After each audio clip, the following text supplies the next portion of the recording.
தமிழகத்தில் ஹிந்தியை திணித்து சிலரின் சமூக ஆதிக்கத்தை நிலைநிறுத்த முயற்சி நடப்பதாக முதல்வர் ஸ்டாலின் குற்றம் சாட்டினார். நாகையில் நடைபெற்ற அரசு விழாவில் 40,000 பயனாளிகளுக்கு 200 கோடி ரூபாய் மதிப்பிலான நலத்திட்ட உதவிகளை வழங்கினார். பின்னர் உரையாற்றிய முதல்வர் ஸ்டாலின், தமிழ்நாட்டிற்காக உழைக்கவும் உரிமைகளை பெற்றுத்தரவும் தான் தனது வாழ்க்கை இருப்பதாக தெரிவித்தார்.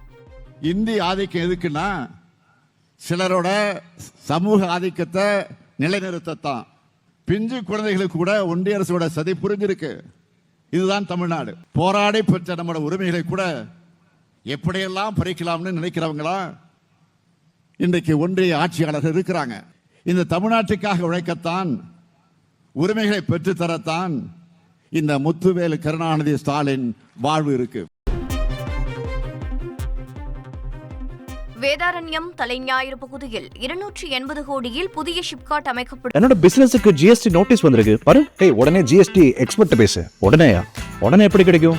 பாஸ்வாலா பி தி பாஸ் என முதலமைச்சர் ஸ்டாலின் அறிவித்துள்ளார்.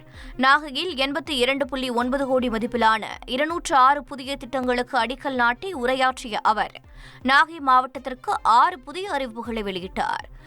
முதல் அறிவிப்பு, வேதாரண்யம் மற்றும் தலைஞாயிறு பகுதிகளில் இருக்கிற இளைஞர்களுக்கு, குறிப்பாக பெண்களுக்கு வேலைவாய்ப்புகளை உருவாக்கக்கூடிய வகையில் தென்னடார் பகுதியில் அரசு புறம்போக்கு நிலத்தில் சுமார் 450 ஏக்கர் பரப்பளவில் 280 கோடி ரூபாய் செலவில் புதிய சிப்காட் தொழிற்பேட்டை அமைக்கப்படும்.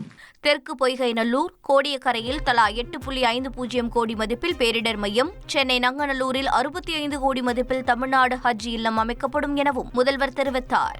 விழுந்தமாவடி, வானவன் மகாதேவி மற்றும் காமேஸ்வரம் ஆகிய மீனவ கிராமங்களில் 12 கோடி ரூபாய் மதிப்பீட்டில் புதிய மீன் இறங்கு தளங்கள் அமைக்கப்படும்.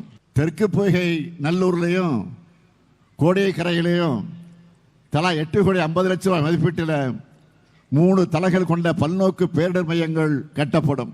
ஹஜ் புனித பயணம் மேற்கொள்ளக்கூடிய இஸ்லாமியர்களுக்காக சென்னை விமான நிலையம் அருகில் நங்கநல்லூரில் 65 கோடி ரூபாய் மதிப்பீட்டில் தமிழ்நாடு ஹஜ் இல்லம் கட்டப்படும்.